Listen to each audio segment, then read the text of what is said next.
जज़ाकल्लाह मोहतरम कारी नदीम नजफ़ी साहब, आपने बेहतरीन अंदाज में तिलावत कलाम पाक से मजलिस का आगाज़ किया और अब हम सोज़खानी के लिए गुजारिश करेंगे जनाब शाहनवाज़ ख़ान साहब से कि तशरीफ़ लाएँ और अपने मख़सूस अंदाज में सोज़खानी के फ़राइज़ अंजाम दें।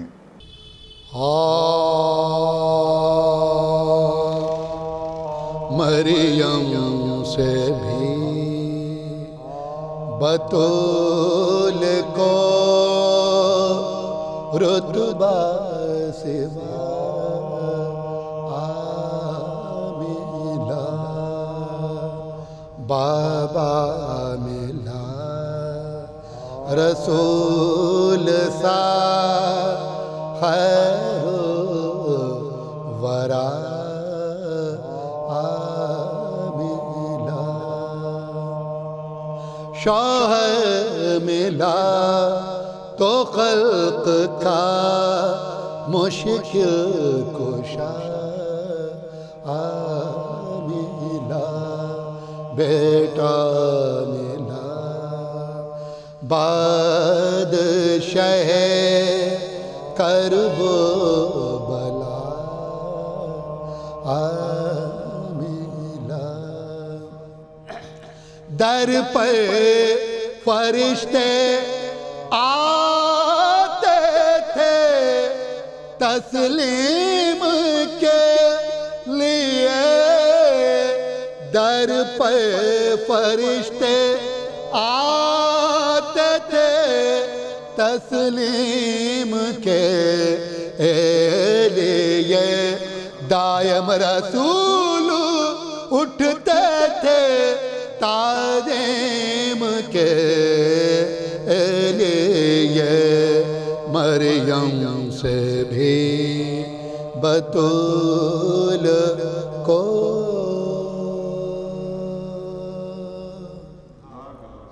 आदा आदा बाबा से बुलंद नारे सलवात।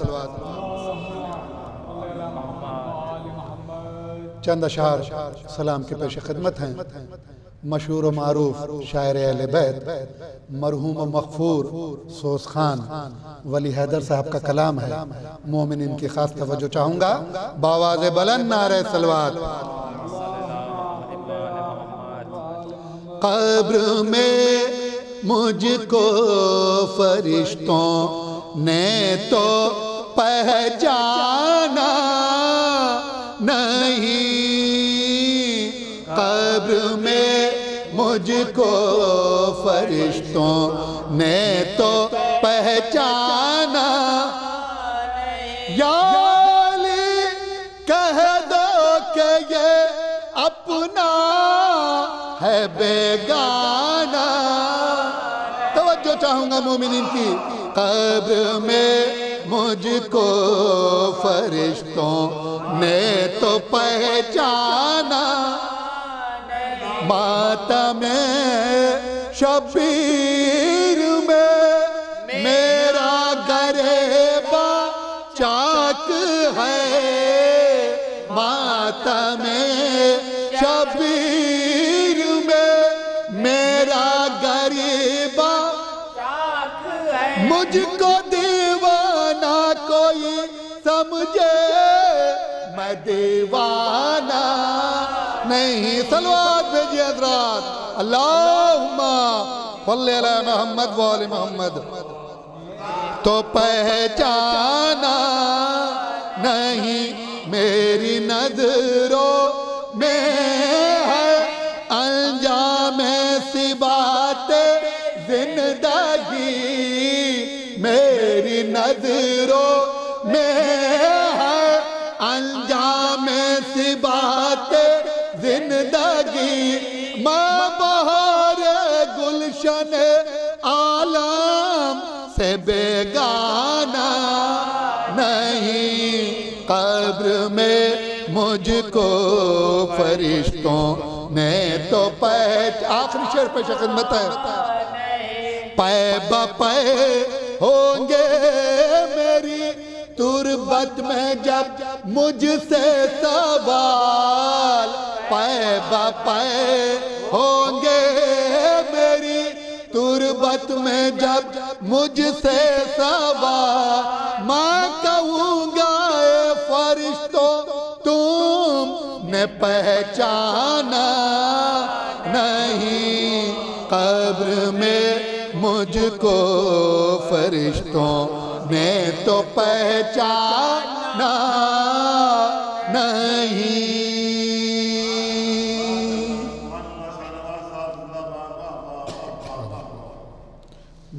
फातिमा ने खुद बरे का सफर जब फातिमा ने बावाज़ बुलंद नारे सलवात। हाँ तर्ज वही पढ़ ली। खैर चंद बन शहजादी कौनैन फातिमा ज़हरा सलामुल्लाह अलैहा की शहादत की मुनासिबत से पेश खिदमत है। मोमिनीन से इल्तिमास है सूरह फातिहा की फातिहा।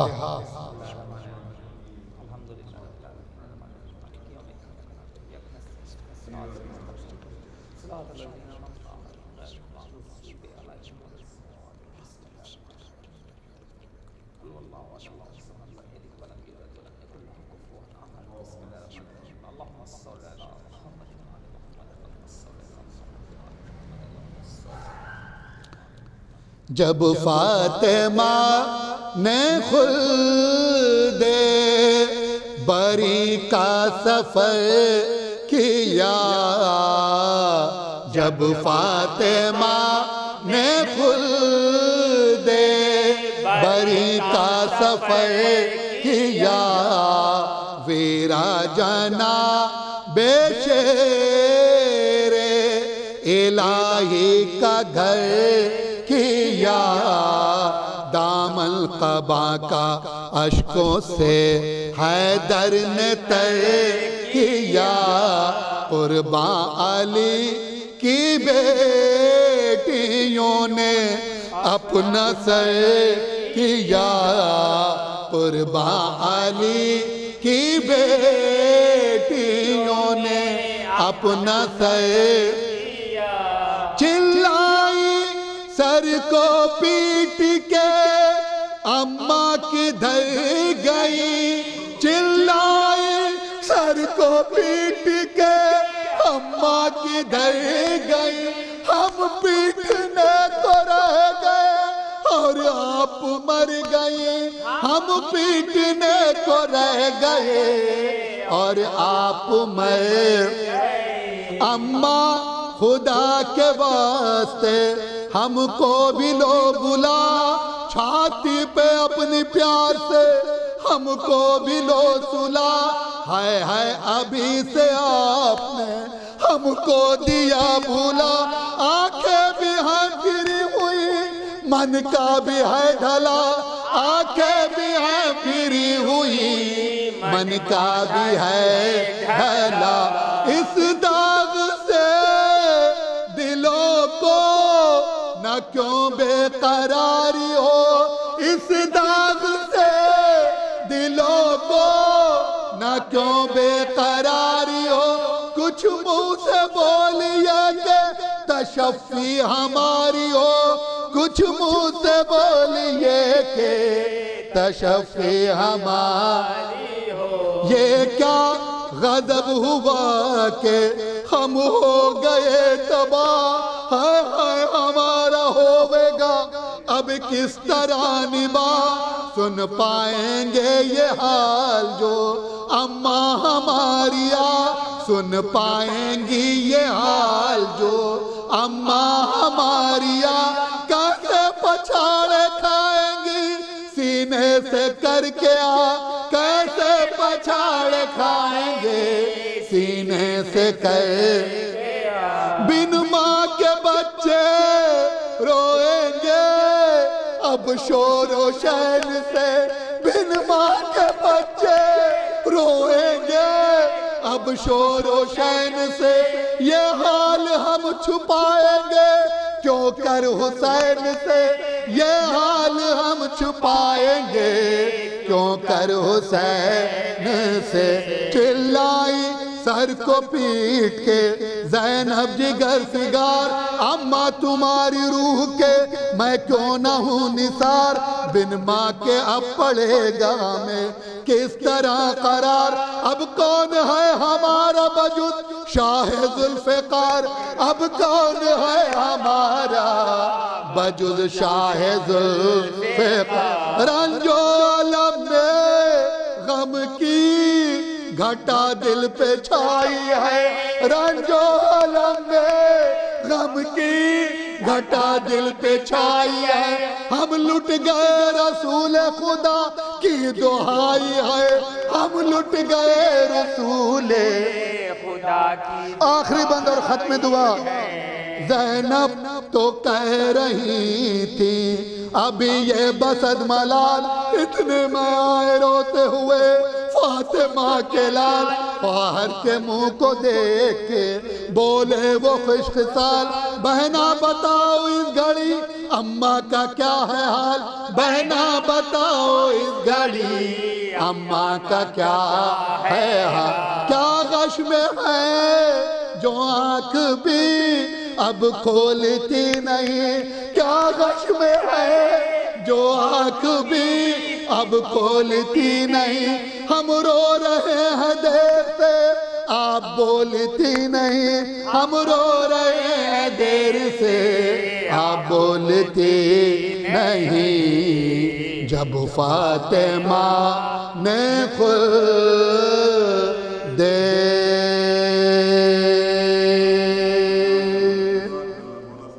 जज़ाकल्लाह मोहतरम शाहनवाज़ ख़ान साहब, आपने बेहतरीन अंदाज में सोसखानी के फ़राइज़ अंजाम दिए। हम दुआ गो हैं कि परवरदिगार आपके इल्म में, आपके हुनर में मज़ीद इजाफ़ा करे। और अब हम गुजारिश करते हैं ख़तीब अहले बैत आली जनाब मौलाना नजफ़ आबदी मुज़फ़्फ़र नगरी साहब से कि वो ऑनलाइन मजलिस को ख़िताब फरमाएँ।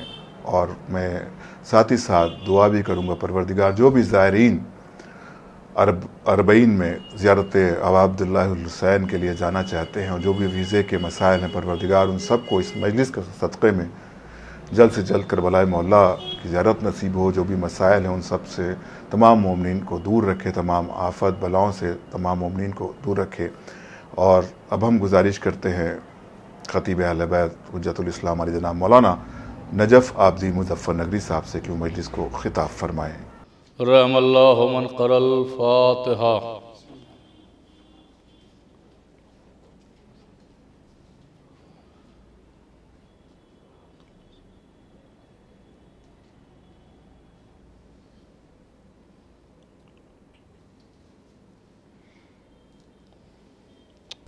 ला हौला वला कुव्वता इल्ला बिल्लाहिल अलील अज़ीम। औज़ु बिल्लाहि मिनश शैतानिर रजीम। बिस्मिल्लाहिर रहमानिर रहीम। अल्हम्दुलिल्लाहि रब्बिल आलमीन।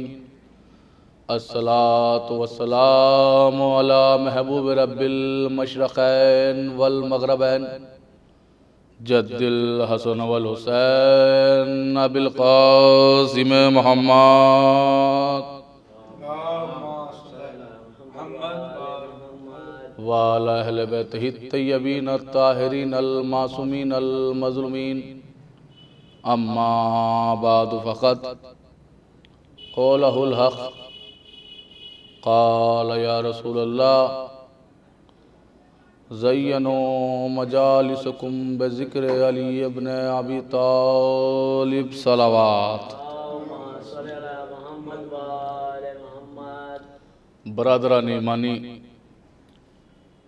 क़दरदान मज़लूम करबला, आप हज़रात से गुजारिश है एक मरतबा सूरह अल-हम्द और 3 मरतबा सूरह तौहीद की तिलावत फरमाकर मरहूमा अर्शिया ज़ैनवी बिनते मुज़म्मिल ज़ैनवी की रूह को इसाल कर दें।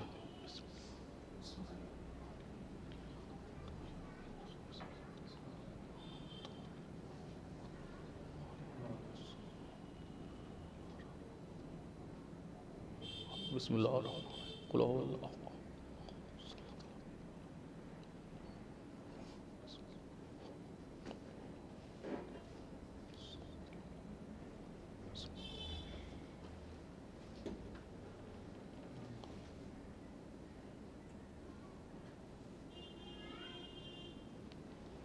सलावात पढ़ें आप हज़रात।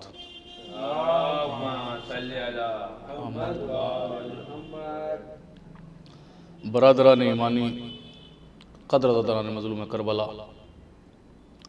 जैसा कि आप हज़रात के इल्म में है, ये मजलिस जो मुसलसल में आप हज़रात के सामने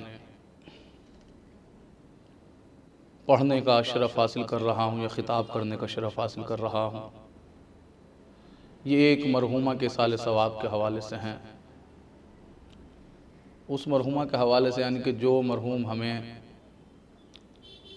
इस दारे फ़ानी से दारे बक़ा की तरफ चला गया, उसके हवाले से मुसलसल आप हज़रात के सामने गुफ्तगू हो रही है अहले बैत अलैहिमुस्सलाम के हवाले से। देखिए, जाने वाला गया और हर कोई जाने के लिए आया है। तो ये मजलिसों का सिलसिला, ये इसाले सवाब का सिलसिला इसलिए रखा जाता है ताकि जाने वाले को इसका सवाब मिले और इसका अज्र मिले। देखिए हज़रात, ये कोई बात वैसी कहने की नहीं है, बल्कि इसका अज्र मिलता है। मैंने उलमा से सुना और रिवायतों में देखा कि देखिए, जब भी कोई दुनिया से जाता है उसके हवाले से साले सवाब किया जाता है। मसलन किसी को कपड़े दिया गया उसके नाम पर, आपने उसके नाम पर कपड़े दे दिए किसी को, तो उसको उसका डबल मिलता है। रिवायतों में है कि जितना आप उसको अता उसके नाम पर खर्च करेंगे उसका डबल उसको वहाँ पर मिलेगा, यानी सवाब में। लेकिन रिवायतों में मिलता है कि जैसे ही फरिश्ते हर चीज़ का उसको 2 गुना देते हैं, लेकिन जैसे ही मजलिस आप करते हैं तो यहाँ पे मजलिस का सवाब इतना ज़्यादा करे कि फरिश्ते खुद हैरान हो जाते हैं कि मजलिस के एवज़ में क्या पहुँचाएं इसको, मजलिस के एवज़ में इस तक के क्या पहुँचाएं। तो लिहाजा इसीलिए मरहूमीन की हमारे यहाँ पर मजलिस रखी जाती हैं, क्योंकि मजलिस का सवाब इतना है कि जिसका कोई शुमार नहीं कर सकता। देखिए, क्योंकि ये रूहानी, ये ज़िक्र अहले बैत अलैहिमुस्सलाम रूहानी ग़िज़ा भी है और जिस्मानी ग़िज़ा भी है। ज़िक्र अहले बैत इंसान की रूहानी ग़िज़ा इसलिए है, जितनी रूहों की बीमारियां हैं सबको ये दूर करता है। देखिए, 2 तरीक़े की बीमारियां होती हैं, एक जिस्म की बीमारी, एक रूह की बीमारी। देखिए, जिस्म की बीमारी को तो बहुत से डॉक्टर कहते हैं हम ठीक कर देंगे, हम ठीक कर देंगे, लेकिन रूह की बीमारी को कोई डॉक्टर नहीं कहता कि हम ठीक कर देंगे। मालूम यह हुआ कि जिस्मों के डॉक्टर और हैं, रूहों के डॉक्टर और हैं। देखिए, रूहों की बीमारी का इलाज सिर्फ अहले बैत अलैहिमुस्सलाम के पास है, या ये कहा जाए कि रूहों की बीमारी सिर्फ ज़िक्र अहले बैत से दूर होती है। आप कहेंगे रूहों की बीमारी क्या? देखिए, जिस तरीके से इंसान बीमार पड़ जाता है ना, उसी तरीके से उसकी रूह भी बीमार हो जाती है। मसलन जैसा जिस्मानी बीमारी में बुखार वगैरह है, बुखार है और न जाने कितनी नई नई बीमारियां चल रही हैं आजकल, सब बीमारियां हैं उसी तरीके से। लेकिन देखिए, रूहानी अमराज क्या है? रूहानी अमराज बुग़्ज़ रखना, ये रूह की बीमारी है, ये रूहानी बीमारी है। हसद, ये रूहानी बीमारी है, हसद ये रूहानी बीमारी है। गीबत करना, ये रूहानी बीमारी है। किसी का हक लूट लेना, किसी का हक छीन लेना, ये रूहानी बीमारी है। यानी ये कहा जाए कि जिसको हराम खाने में लुत्फ आने लगे तो वो अपनी रूह के ऊपर गौर करे कि रूह कितनी बीमार हो चुकी है। तो लिहाजा ये ज़िक्र अहले बैत अलैहिमुस्सलाम हैं, खाली रूह को शिफा नहीं देता, ये रूह को भी शिफा देता है, जिस्म को भी शिफा देता है। सलावत पढ़े बर मोहम्मद व आले मोहम्मद। जी, ये ज़िक्र अहले बैत अलैहिमुस्सलाम है, इसीलिए ज़िक्र का इसका इनकाद किया जाता है। देखिए, मैंने आप हज़रात के सामने जिस हदीस की तिलावत करने का शरफ हासिल किया वो रसूल की बहुत ही मशहूर मारूफ हदीस है। क्या है हदीस? ज़य्यनो मजालिसकुम बिज़िक्र अली इब्न अबी तालिब, अपनी मजलिसों को जीनत दो अली के जिक्र से। देखिए, अभी तक हम इसी चीज़ के अंदर परेशान थे, क्योंकि नाजरीन देख रहे हैं और सामईन भी देख रहे हैं, नाजरीन सुन भी रहे हैं। मैं उनके लिए कहना चाहता हूँ कि पैगाम बहुत दूर तक के जाता है, क्योंकि ये ऑनलाइन मजलिस है, मैं चाहता हूँ कि इस पैगाम को दूर तक के पहुँचाया जाए। अभी तक ये सिस्टम था कि हम यही तय नहीं कर पा रहे थे कि मिंबर से क्या पढ़ा जाए, क्या बयान किया जाए, किस चीज़ के हवाले से बोला जाए। कोई साहब कहते थे सिर्फ खाली तबलीग हो, कोई साहब कहते थे सिर्फ खाली फ़ज़ाइल पढ़े जाएं, कोई साहब कहते थे कि नहीं तबलीग भी की जाए, फ़ज़ाइल भी पढ़े जाएं और मुआशरे के मिजाज के एतबार से बातें की जाएं। लेकिन जैसे ही हदीस सामने आई ना कि मजलिसों में क्या पढ़ा जाए, देखिए मौलवी की बात और है, मौला की बात और है। ये बात सुन लीजिए, अगर मौला भी कौन है? मौला वो है कि जो अली का भी मौला है, जो अली का भी मौला। उसने फरमाया ज़य्यनो मजालिसकुम बिज़िक्र अली इब्न अबी तालिब, अपनी मजलिसों को जीनत दो अली के जिक्र से। अच्छा, अब बहुत से लोग यहाँ पे सवाल करते हैं कि जी इन मजलिसों से मुराद ये मजलिसें थोड़ी हैं जो आप पढ़ रहे हैं। हमने कहा जी बिल्कुल बेशक, इन मजलिसों से मुराद खाली ये मजलिस नहीं है जो हम पढ़ रहे हैं। इन मजलिसों से मुराद हर मजलिस है कि जहाँ पर 4 लोग बैठे हुए हों, वो भी मजलिस इसी से मुराद है। यानी अगर तुम घर में 4 भी बैठे हो तो अपनी बातें ना करो। रसूल कहना चाहते हैं अगर तुम कहीं भी बैठो तो अपनी बातें मत करो, समाज की बातें मत करो। मैं क्या अर्ज कर रहा हूँ आप हजरात के सामने, दुनियावी बातें मत करो, दुनियावी बातें मत करो, दुनिया परस्त मत बनो। रसूल बताना चाहते कि सुनो, दुनिया परस्त मत बनो बल्कि अली परस्त बनो। जिस दिन तुम अली परस्त बन जाओगे उस दिन तुम्हारी सारी मुश्किलें दूर हो जाएंगी। अच्छा, क्या फरमाया रसूल ने? फरमाया कि अपनी मजलिसों को जीनत दो अली के जिक्र से। मौला ये तो बताइए, आप कह रहे खाली अली के जिक्र से? अजब नहीं, रसूल कहें कि अगर तुम अली की जिंदगी को पढ़ते हुए चले जाओगे तो तुम्हारी जिंदगी के सारे मसाइल हल हो जाएंगे। कहा कि क्या मतलब? का अगर तुम्हें इल्म लेना है तो भी अली की बातें करना, अगर तुम्हें शुजा बनना है तो भी अली की बातें करना, अगर तुम्हें आबिद बनना है तो भी अली की बातें करना, अगर तुम्हें मुत्तकी बनना है तो भी अली की बातें करना। यानी रसूल बताना चाहते हैं कि जो भी चीज देखना चाहते हो सारी चीजें अली के अंदर मौजूद हैं। तन्हा जात है अली इब्न अबी तालिब की, जिसकी जात के अंदर पूरी कायनात की हर चीज मौजूद है, हर शय का इल्म है मौला कायनात के पास। तो लिहाजा अली को, अगर खाली अली को इतना ना देखो कि अली खैबर में मरहब जैसे पहलवान को पछाड़ रहे हैं। मैं क्या अर्ज कर रहा हूं हज़रात के सामने, देखिए एक तस्वीर मत देखिए कि खाली अली के 2 उंगलियों के ऊपर दरे खैबर है, अली के कदम दोशे हवा पर हैं। मैं क्या अर्ज कर रहा हूं हज़रात के सामने, खाली ये मत देखिए बल्कि ये भी देखिए कि अली इतना बड़ा शुजा होते हुए, अली इतना बड़ा बहादुर होते हुए, मौला का खुद जुमला है कि मैं वो अली हूं कि जो मैदान जंग में मुस्कुराता हूं और मुसल्ला इबादत के ऊपर गिरिया करता हूं। यानी कि अगर कोई अली का चाहने वाला बनना चाहता है, अगर अली का कोई पैरोकार बनना चाहता है तो अली की सीरत को देखना है तो खाली बहादुरी ना देखो। अली जितने बड़े बहादुर हैं उतने ही बड़े आलिम हैं, जितने बड़े आलिम हैं उतने ही बड़े आरिफ हैं, जितने बड़े आरिफ हैं उतने ही बड़े शुजा हैं, जितने बड़े शुजा हैं उतने ही बड़े आबिद हैं। क्योंकि ये जात है, इसीलिए रसूल ने फरमाया ना ज़य्यनो मजालिसकुम बिज़िक्र अली इब्न अबी तालिब, तुम अली के फॉलोवर बन जाओ, तुम अली के फॉलोवर बन जाओ। अच्छा, अली के फॉलोवर का, अगर अली के फॉलोवर बन गए तो तुम कामयाब हो। भाई न जाने किस मंजिल के ऊपर देखिए गुफ्तगू आ गई।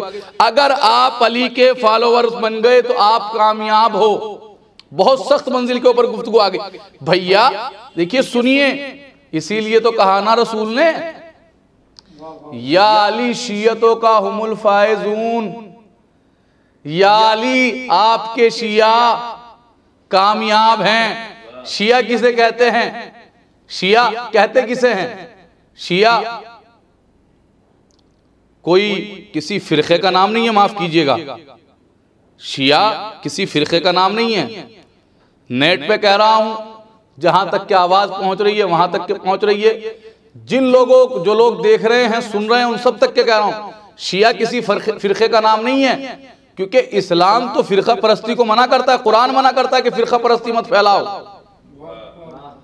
फिरका परस्ती मत फैलाओ। शिया किसी फिरके का नाम नहीं है, बल्कि शिया तो इस्लाम के, बल्कि तशय्यो इस्लाम के हकीकी चेहरे का नाम है। तशय्यो इस्लाम के हकीकी चेहरे का नाम है। और सुनिए, शिया किसी फिरके से नहीं निकले हैं।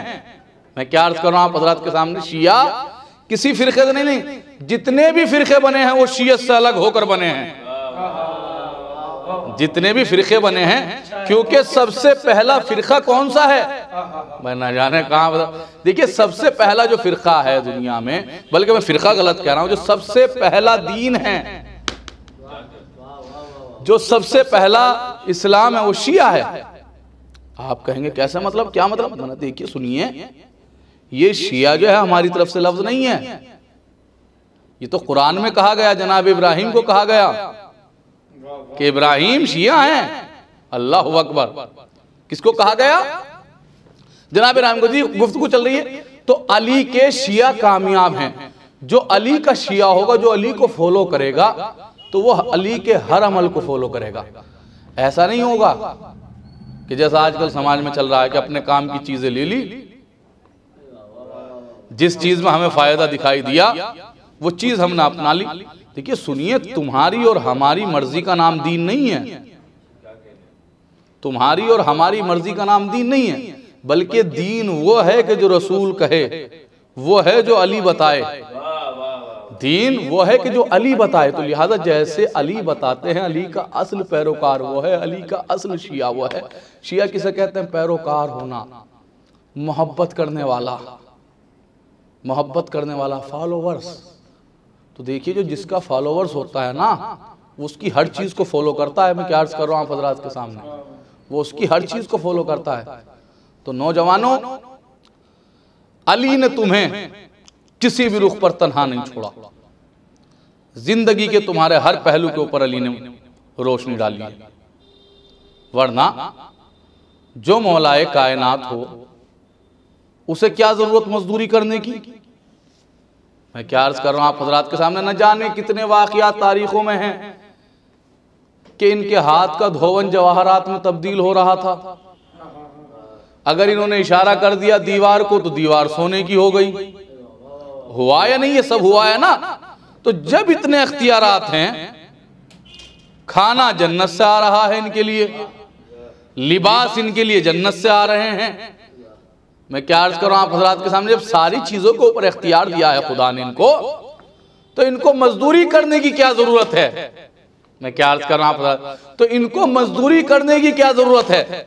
कब मजदूरी करने अली, क्योंकि अली जो है, अली जमाने में जो आए हैं, अहले बैत जो आए हैं दुनिया में, वो फजीलतें बटोरने के लिए नहीं आए, बल्कि फजीलतें बांटने के लिए आए हैं। मैं क्या अर्ज कर रहा हूं आप हजरात के सामने, अली मजदूरी कर रहे हैं किस लिए?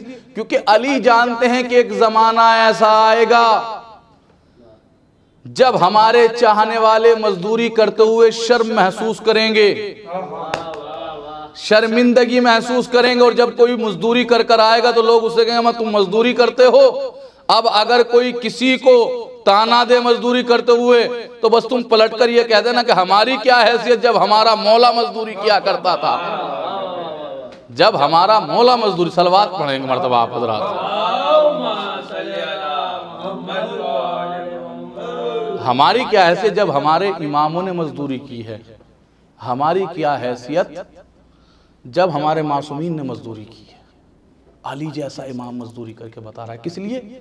सिर्फ हमारे लिए मजदूरी की जा रही है। जी, अली ने किसी भी जिंदगी के पहलू को नहीं छोड़ा कि जिससे आप कहीं भी भटक सको। कसम खुदा की, ना ऐसा किसी को रहनुमा मिले, न किसी को ऐसे हादी मिले, ना ऐसे किसी को पेशवा मिले। देखिए, तीन चीजें हैं हदीस के अंदर, तीन चीजें हैं जो कयामत के रोज अल्लाह से शिकायत करेंगी। अल्लाह से शिकायत करेंगी रोज़े महशर। कौन कौन सी चीजें? नंबर एक मस्जिद, नंबर 2 कुरान, नंबर 3 आलिम। तीन चीजें हैं कि जो कयामत के रोज अल्लाह से शिकायत करेंगे। कौन? मस्जिद, कुरान और आलिम। क्या शिकायत करेगी? मस्जिद शिकायत करेगी कि मैं मौजूद थी महल्ले में, लेकिन कोई नमाज नहीं पढ़ने आता था, कोई इबादत करने के लिए नहीं आता था। देखिए, इसीलिए शरीयत के अंदर घर में नमाज पढ़ने का सवाब अलग है, मस्जिद में नमाज पढ़ने का अलग सवाब है, और मस्जिद नबवी में नमाज पढ़ने का अलग सवाब है, खाने काबा में नमाज पढ़ने का अलग सवाब है। इसीलिए दर्जात रखे गए। देखिए, अगर महल्ले में मस्जिद है तो आपको चाहिए कि आप अपने घर पे नमाज ना अदा करें। देखिए, फुरादा पढ़ने का अलग सवाब है, बाजमात पढ़ने का अलग सवाब है। भाई, मैं अर्ज करना चाहता हूं, आप तवज्जो दीजिए। भैया, अपने घर में रहकर अगर अल्लाह की इबादत करोगे तो कोई मजा थोड़ा ही ना है।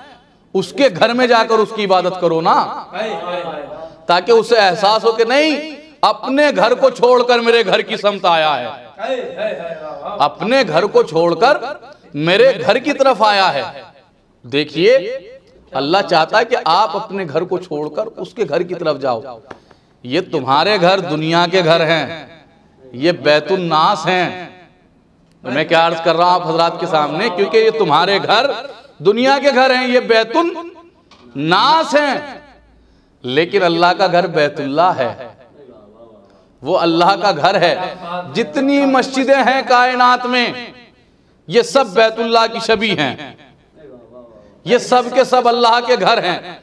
अगर महल्ले में मस्जिद है तो हर किसी को चाहिए कि वो नमाज मस्जिद में जाकर अदा करे, क्योंकि हदीस है, मासूम फरमा रहे हैं, रोज महशर मस्जिद शिकायत करेगी कि रहता था वहीं करीब में, कभी नमाज पढ़ने के लिए ना आया, कभी आया ही नहीं, कभी गुजरा ही नहीं उधर से। दूसरे नंबर पे कुरान, दूसरे नंबर पे क्या है? कुरान। कुरान शिकायत करेगा। क्या शिकायत करेगा कुरान? क्योंकि हम लोगों ने इसको जीनत अलमारी बना दिया, कुरान को जीनत अलमारी। और सबसे बड़ा मामला क्या? जहेज में सबसे पहले कुरान दिया गया, लेकिन जैसे ही जहेज में घर तक पहुंचा तो वो जीनत अलमारी बन गया। कुरान कहेगा कि मैं मौजूद था, लेकिन कभी इन्होंने मुझे खोल कर भी नहीं देखा, क्योंकि कुरान हादी है ना, कुरान हिदायत के लिए आया है ना, कुरान हिदायत के लिए। कब बहकते रहे, ला मजहब हो गए, मजहब से मुंह फेर लिया। मैं ताक में रखा रहा, देखता रहा कि शायद के मुझसे आकर कुछ मालूम कर ले। भाई सुनिएगा, देखिए, कुरान जो है रटने की किताब नहीं है ना, कुरान रटने के लिए आया है। कुरान कोई रटने की किताब नहीं है, बल्कि कुरान जो है समझने की किताब है, और कुरान हिदायत है, कुरान हिदायत बनकर आया है। खाली ये नहीं कि आप इधर दुआ तावीज के अंदर चलाना शुरू कर दें। मैं क्या अर्ज कर रहा हूं आप हजरात के सामने, क्या खाली इसलिए नहीं आया कुरान कि आप इसको बेचना शुरू कर दें। कुरान जगह जगह पर कुरान इशारे कर रहा है, कुरान जगह जगह पर इशारे कर रहा है। कुरान कोई वाकयात की किताब नहीं है, कुरान कोई किस्सों की किताब नहीं है, कुरान कोई कहानियों की किताब नहीं है। जबकि इसमें अगर कोई किस्सा रखा गया है तो उसका कुछ कॉन्सेप्ट है अहले बैत से। मैं क्या अर्ज कर रहा हूं आप हजरात के सामने, देखिए, क्योंकि कुरान शहीद मुल्तान कहा करते थे अक्सर के कुरान काम दो ही तो करता है, या तो अहले बैत के फजाइल पढ़ता है, या अहले बैत के ऊपर सलाम करता है, या फिर इनके दुश्मनों के ऊपर लान करता है। कुरान के दो ही काम है। देखिए, कुरान के अंदर जितने भी वाकयात रखे गए हैं उसकी कहीं ना कहीं कुछ ना कुछ उसकी वजह जरूर है। अब बहुत से लोग देखते हैं का मूसा का वाकया किस जमाने का, कुरान के अंदर क्यों मौजूद है? पढ़िए तो, हिदायत है ना कुरान। कुरान सारे जमाने समझा रहा, उस जमाने को देखकर इस जमाने का अंदाजा लगाओ, उस जमाने के मूसा को देखो, फिर इस जमाने के मूसा को देख लो। मैं क्या अर्ज कर रहा हूं आप हजरात के सामने जी, जो ये नबियों के तमाम नबियों के जो वाक़ियात रखे गए हैं, इसीलिए तो रखे गए हैं।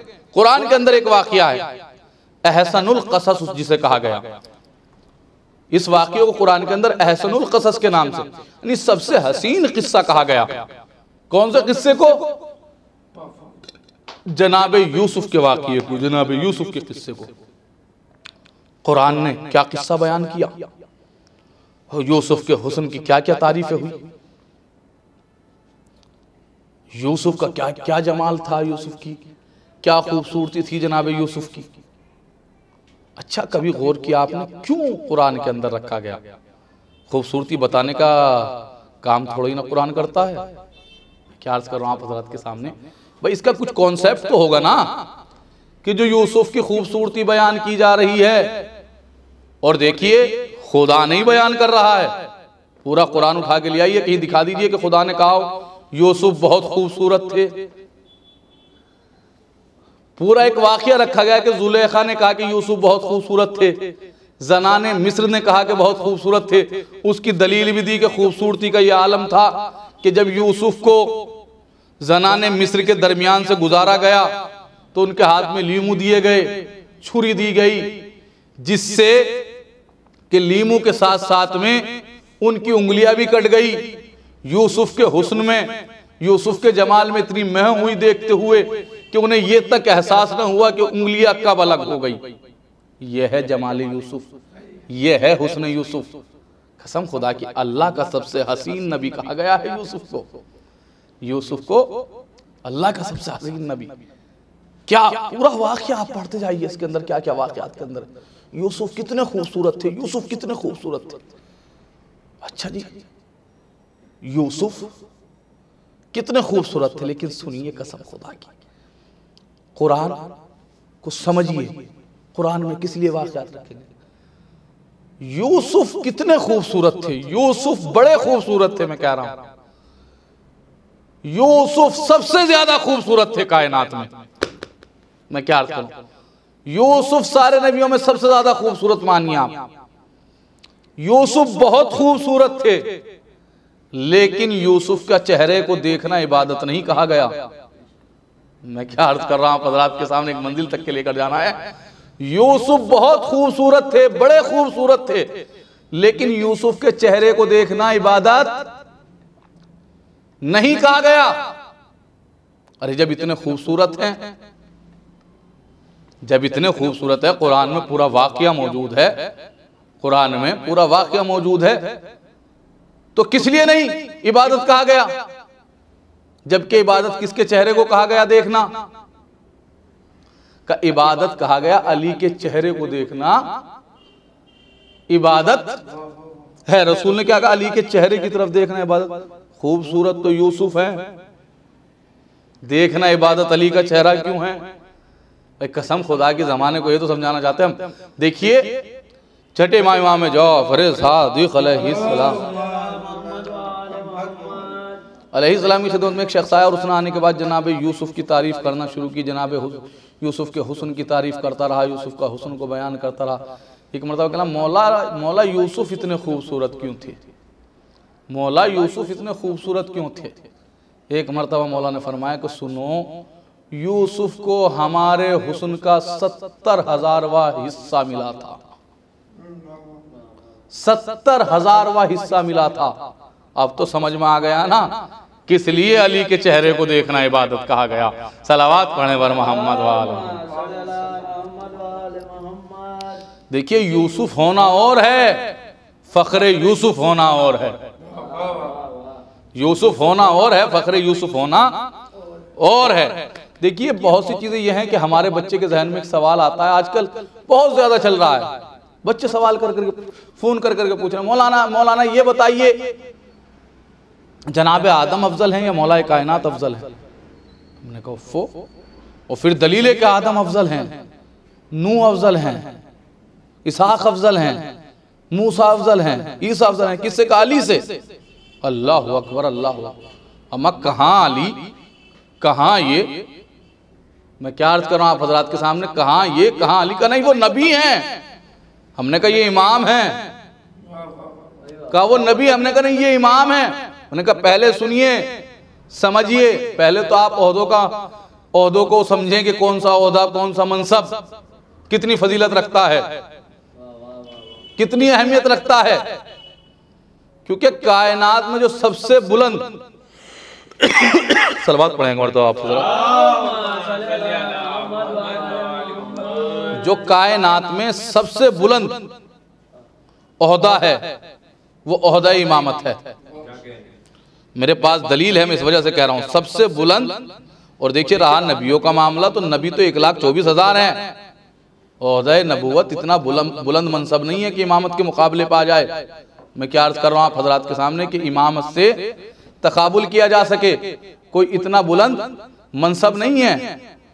क्योंकि खुद रसूल की हदीस है कि बनी इसराइल के नबियों से अफजल मेरी उम्मत के उलमा हैं।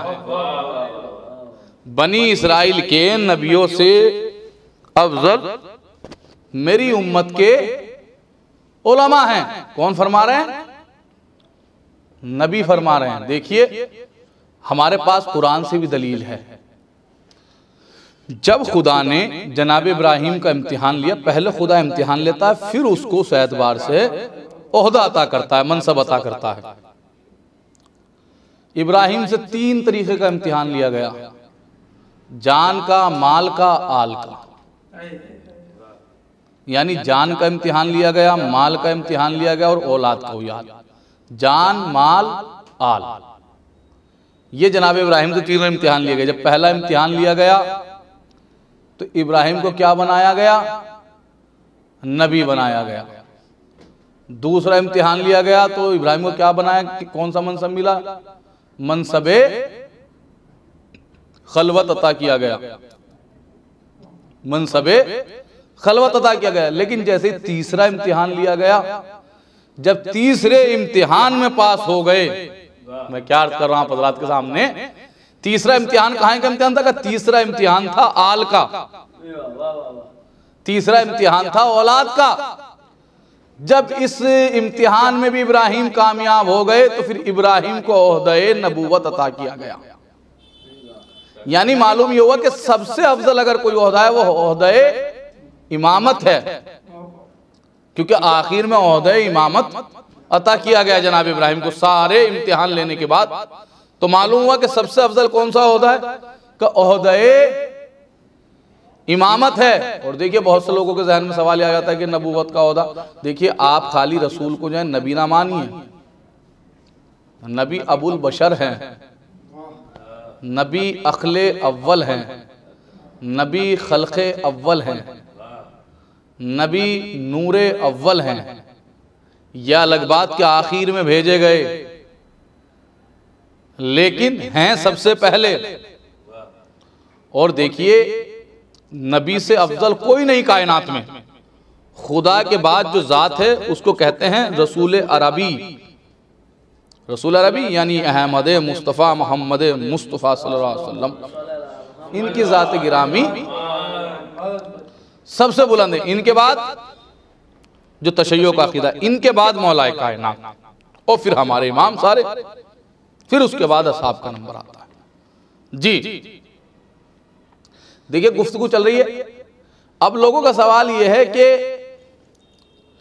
यहां से तो वाज़ेह हो गया कुरान के हवाले से कि ओहदे इमामत नबूवत से अफजल है, तो अली का और नबियों का क्या तकाबुल? भाई अली का और नबियों का कोई तकाबुल नहीं है। हमारे सामने सारे वाक़ियात मौजूद हैं। सासा बिन सोहान मौला के सहाबी हैं, मौला की खिदमत में हाजिर और आने के बाद कहते हैं मौला ये पूछना, जब मौला कुछ सवाल करना चाहता हूं, मौला ने कहा पूछो। मौला ने क्या कहा? पूछो। तो सासा बिन सोहान ने क्या सवाल किए? सासा ने कहा मौला ये बताइए आप अफजल हैं या आदम अफजल हैं, आप अफजल हैं या ईसा अफजल हैं, आप अफजल हैं या नूह अफजल हैं, आप अफजल हैं या मूसा अफजल हैं। सारे नबियों के सवालात करते गए। एक बार तो अली ने कहा देखो सासा अपने मुंह से अपनी तारीफ अच्छी नहीं लगती, लेकिन जब तुमने पूछ लिया है तो बता देता हूँ, तेरा मौला आदम से भी अफजल है, तेरा मौला नूह से भी अफजल है, तेरा मौला ईसा से भी अफजल है, तेरा मौला मूसा से भी अफजल है। सासा ने कहा मौला सबब फजीलत क्या है कि आप आदम से कैसे अफजल हैं? मौला ने कहा कि सासा तुझे मालूम है आदम को खुदा ने गंदुम खाने से रोका, लेकिन फिर भी आदम ने गंदुम खाया। उसका नतीजा क्या हुआ कि आदम जन्नत से निकाल दिए गए। लेकिन मुझ अली के ऊपर खुदा ने कोई पाबंदी नहीं लगाई, कोई बाउंडेशन नहीं लगाई, फिर भी अली ने पूरी जिंदगी भर गंदुम नहीं खाया।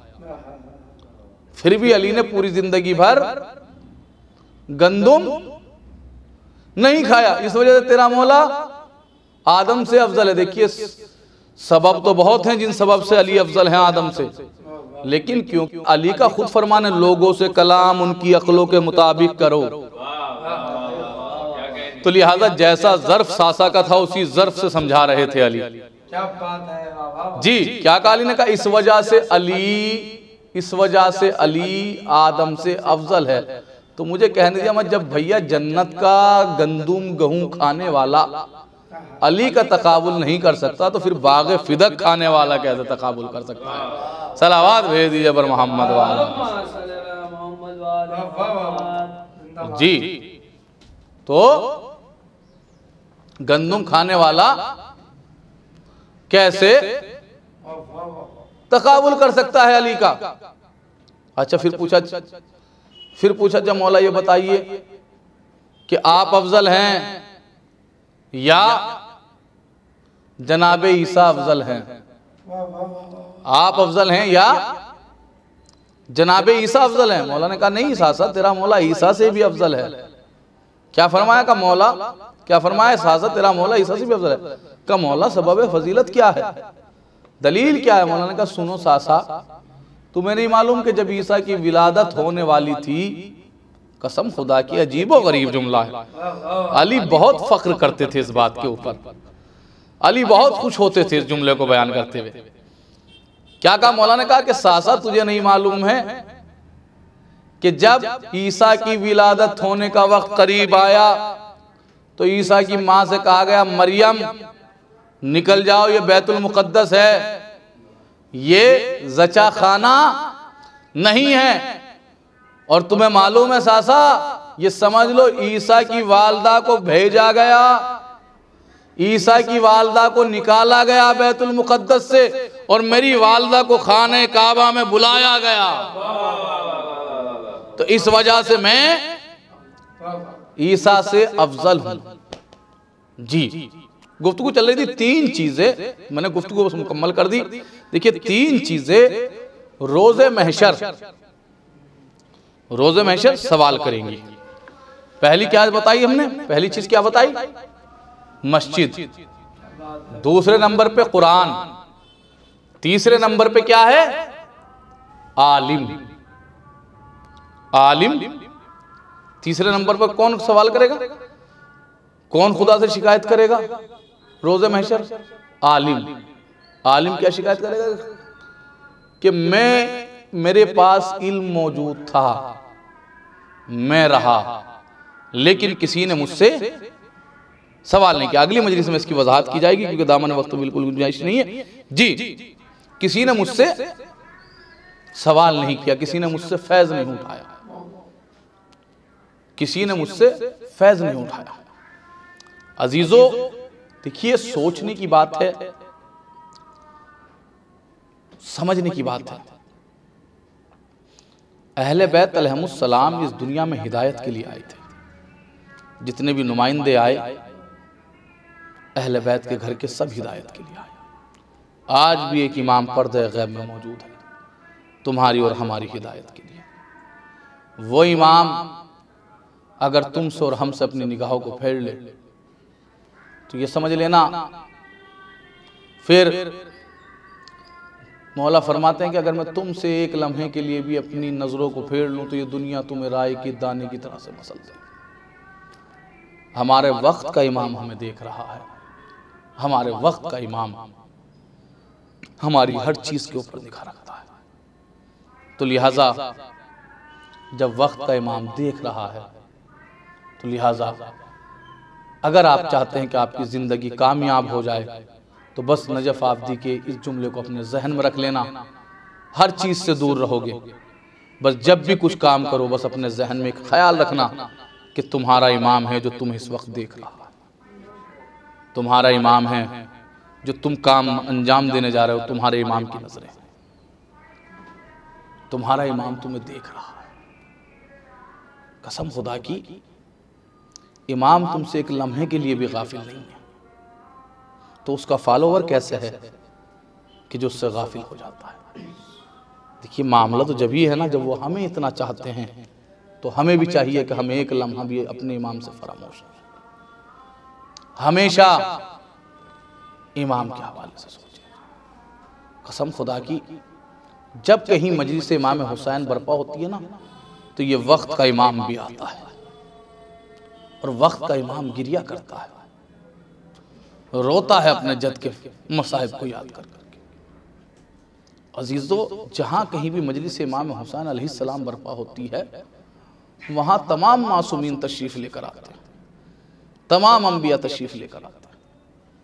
अजीज़ों, मैंने उलमा से सुना कि जहाँ कहीं भी मजलिस होती है वहाँ पर 3 बीबी आती है। एक बीबी जन्नतुल बकी से आती है, एक बीबी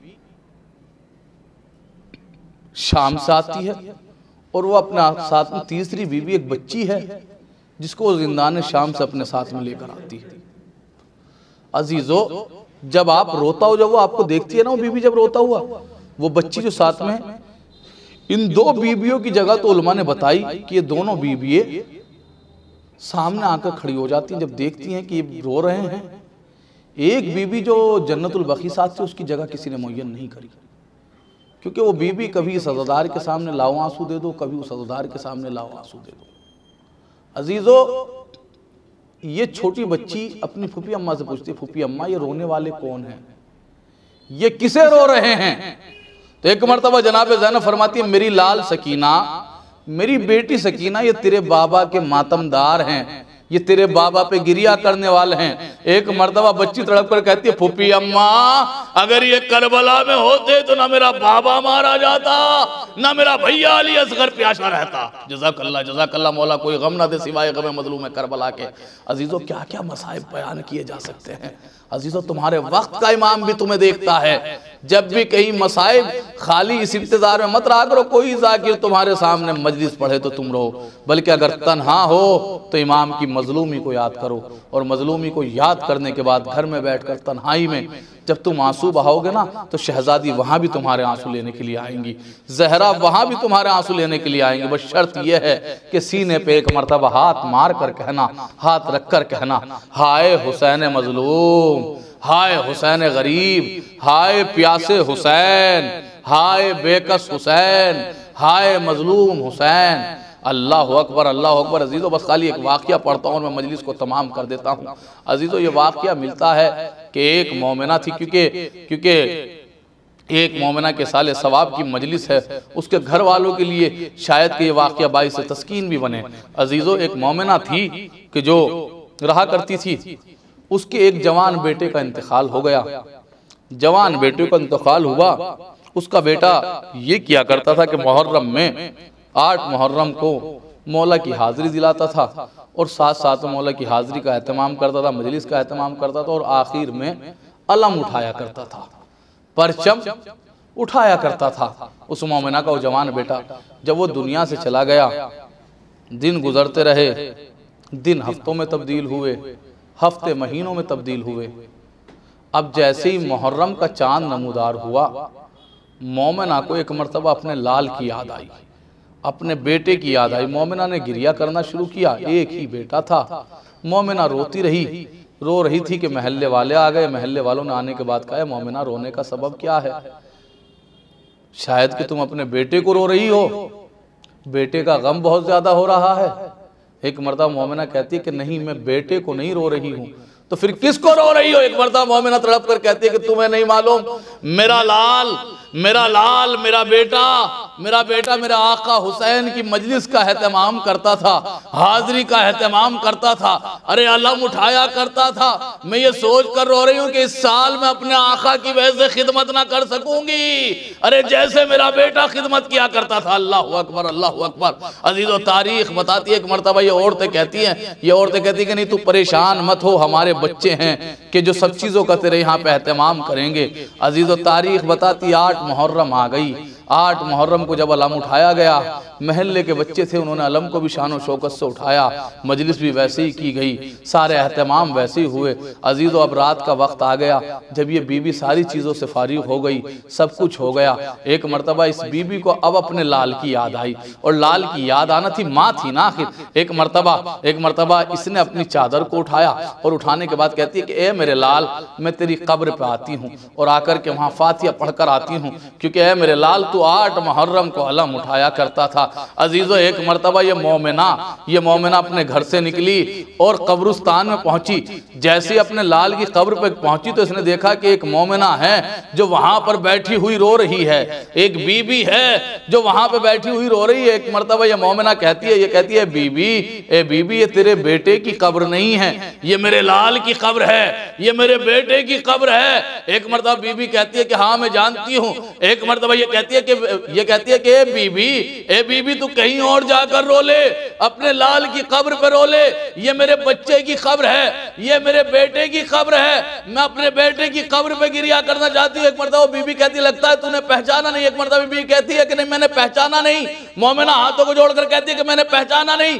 बताओ तुम कौन हो, तुम जो मेरे लाल के ऊपर मातम कर रही हो, इसकी कब्र पे गिरिया कर रही हो। एक मरतबा आने वाली बीबी ने कहा अरे तूने पहचाना नहीं, अरे जिस हुसैन का तू मातम करके आ रही है, मैं उस हुसैन गरीब की माँ हूं। अरे तू मेरे लाल का मातम कर रही थी, मैं तेरे लाल का मातम कर रही हूं। तू मेरे लाल के ऊपर गिरिया कर रही थी, मैं तेरे लाल के ऊपर गिरिया कर रही हूं।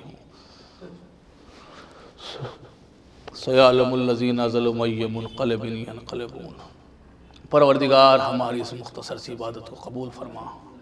परवरदिगार जो हमें परेशान हाल है उनकी परेशानियों को दूर फरमा।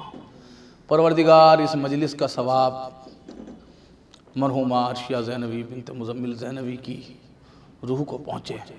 परवरदिगार मरहुमा के दर्जात बुलंद फरमा। परवरदिगार जितनी भी शान हैदर करार परेशान हाल है उन सब की परेशानियों को दूर फरमा। परवरदिगार जितने हमें बीमार हैं उन्हें शिफाए कामिला इनायत फरमा। परवरदिगार हमारे सरों पर हमारे उलमाए हक़्क़ा का साया कायम व दायम रख। परवरदिगार ज़माना बहुत पूरा शोभ चल रहा है, सब दुआओं में सबसे अहम दुआ यह है हमारे वक्त के इमाम के ज़हूर में ताजील फरमा, हमें उनके अमान अनुसार में शुमार फरमा। मातम हुसैन आप हज़रात से गुजारिश है, एक मरतबा सूरह अल-हम्द और 3 मरतबा सूरह तौहीद की तिलावत फरमा कर मरहुमा अर्शिया ज़ैनबी बिन्त मुज़म्मिल ज़ैनबी की रूह के साथ बिस्मिल्लाह। जज़ाकल्लाह क़िबला मौलाना नजफ़ आबदी मुज़फ़्फ़र नगरी साहब, आपने बेहतरीन बयान सामीन के दरमियान पेश किया। इस मजलिस का सवाब मरहुमा अर्शिया ज़ैनबी साहिबा को मिले और उनके तमाम मुतालिक़ीन को खुदा सब्र अता करे। आइए अब हम नौखानी के लिए गुजारिश करते हैं जनाब शहबाज अली करबलाई साहब से कि वो अपनी पुरदर्द आवाज़ में सामीन के दरमियान नोहे के ज़रिए बारगाह अबा अब्दुल्लाह हुसैन अलैहिस्सलाम में ख़राज अक़ीदत पेश फरमाएँ। बाबा बाबा बाबा बाबा बाबा बाबा सकीना का है नौहा, सकीना का है नौहा, मेरे बाबा कहाँ हो, मेरे बाबा कहाँ हो, मेरे बाबा कहाँ हो, मेरे बाबा कहाँ हो, मेरे बाबा कहाँ हो, मेरे बाबा कहाँ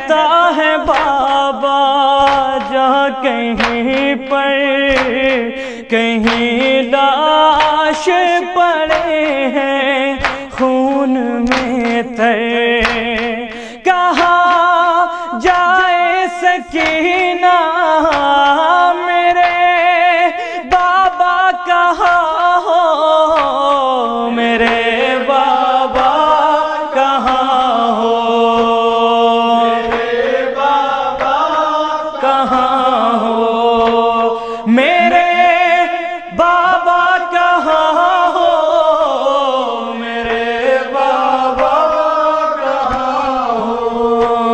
न तुम आए तो मैं रोऊंगी बाबा, मैं किसके पास फिर सोऊंगी बाबा। घर आ जाओ खुदारा मेरे बाबा कहाँ हो, मेरे बाबा कहाँ हो, मेरे बाबा कहाँ हो, मेरे बाबा कहाँ हो, मेरे बाबा कहाँ हो।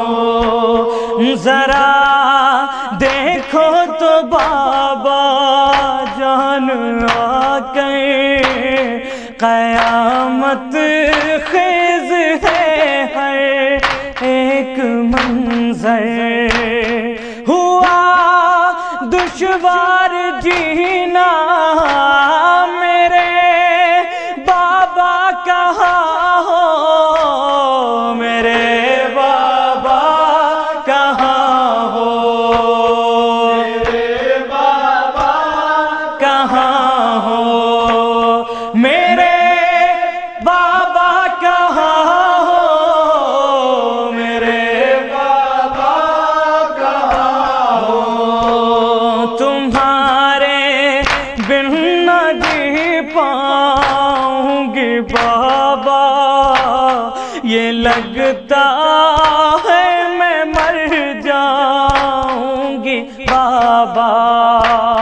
बचा लो मुझको बाबा, मेरे बाबा कहाँ हो, मेरे बाबा कहाँ हो, मेरे बाबा कहाँ हो, मेरे बाबा कहाँ हो, मेरे बाबा कहाँ हो। मुझे शिमरे सितमगर ने सताया, मेरी इमदाद कोई न आया। बहुत मैंने पुकारा मेरे बाबा कहाँ हो, मेरे बाबा कहाँ हो, मेरे बाबा कहाँ हो, मेरे बाबा कहाँ हो, मेरे बाबा कहाँ हो। तुम्हारे पास मैं आऊं तो कैसे, चचा के पास मैं जाऊं तो कैसे। लाइनों का है पहरा मेरे बाबा कहाँ हो, मेरे बाबा कहाँ हो, मेरे बाबा कहाँ हो, मेरे बाबा कहाँ हो, मेरे बाबा कहाँ हो। हाँ, बहुत वीरान ये दश्त बला है, मुझे बाबा बहुत डर लग रहा है।